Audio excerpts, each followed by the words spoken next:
Hi, thanks for joining me on the Listen Up Girl podcast, your daily LGBTQ plus news for the stories that matter, the ones that should matter, and the ones that remind you exactly why we're still here fighting.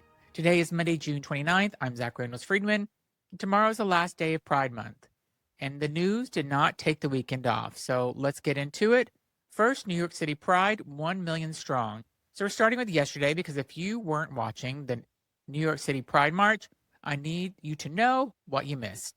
Over 1 million people flooded the streets of Manhattan for the 2026 march organized by Heritage Pride.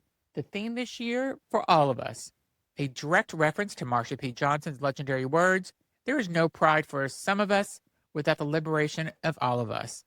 And they meant it. This year's Grand Marshals were Dominique Jackson, the iconic actress from Pose, Peppermint, comedian Saturday Night Live star Bowen Yang, longtime transit announcer and queer community legend, my friend Bernie Wagonblast, and Gays Against Guns, and the direct action group that was born out of the Pulse nightclub massacre. New York City Pride Executive Director I'm Lind put it plainly this year, LGBTQ Pride events are under attack around the world, but New York City is determined to march on, and march on they did. 1 million strong and the birthplace of the modern queer rights movement exactly 57 years after Stonewall. And that's what liberation looks like. Next, 529 anti-LGBTQ bills and counting. So now from the celebration to the reality check, because we always have to hold both.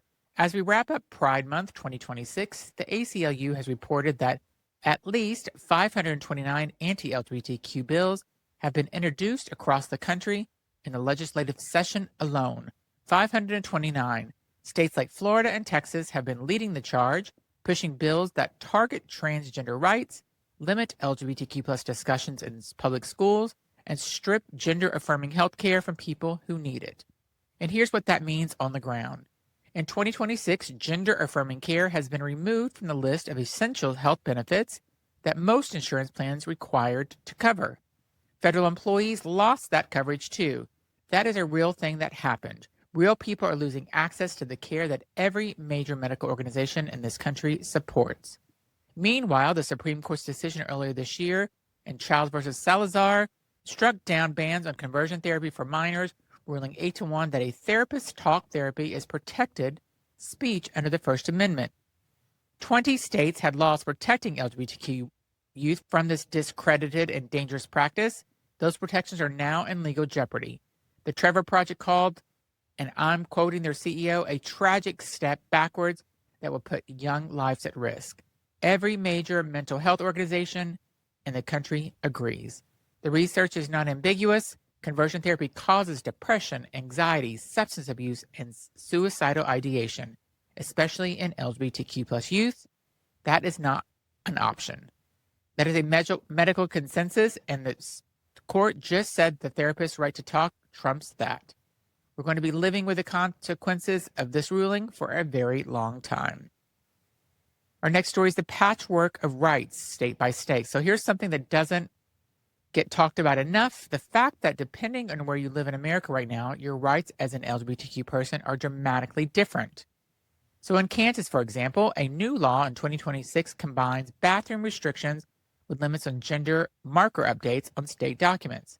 In Missouri, lawmakers heard 7 anti-trans bills in a single session. In Florida, the legislation has been relentless. But at the same time, other states are moving in the opposite direction, expanding protections and pushing back. A federal court issued a preliminary injunction in May, blocking key provisions of executive orders targeting gender ideology in federal agencies, and that's a temporary check, still subject to appeal, but it matters. The point is this. Your legal rights as a queer or trans person can change completely depending on whether you cross a state line. That is the reality of Pride Month 2026, and that is the most urgent reason that federal protections matter. The local elections matter, and that showing up matters. I cannot wait for midterms. Be sure to vote this midterms, no matter what. Early voting, day of voting, get out and vote. Next, LGBTQ plus support, still majority, but slipping. And finally, on the note where American public actually stands, because the culture war crowd wants you to think that the whole country has turned against us. The data shows otherwise. A recent PRRI poll found that 72% of Americans support non-discrimination protections for LGBTQ+ people. 72%, still a majority, but the same research noted slight declines in support over the past few years. They trace it directly to the growing party's polarization, and that it's not that the hearts are changing, it's that politics are sorting people, and some are following their teams instead of their conscience. Support for same-sex marriage remains a majority. LGBTQ+ visibility in culture and media and sports still powerful. The Human Rights Campaign put it best. Pride is to protest, and it's our power. Our joy can be stolen and our strength can be diminished. I believe that, but I've always believed that. But I also know that joy and strength require vigilance. They require showing up. They require knowing what it is happening and not looking away, and which is exactly why we are all here every single day. So that's your quick news for Monday on the LGBTQ News Podcast. Listen up, girl. The second to last episode of our full Pride Month, 29 consecutive episodes, and tomorrow we can close it out, June 30th, the last day of Pride of 2026. We will go out with everything we've got. If this show meant something to you this month, I'm asking you personally, do one thing before tomorrow. Subscribe wherever you listen, leave a rating and a review, share this episode with somebody who needs to hear it. It costs you nothing and it means everything. Follow us for our show daily for new content, clips, and whatever I feel like posting. I'm your host, and I'll be back tomorrow for Pride Month finale for the Listen Up Girl podcast. Thanks so much for listening.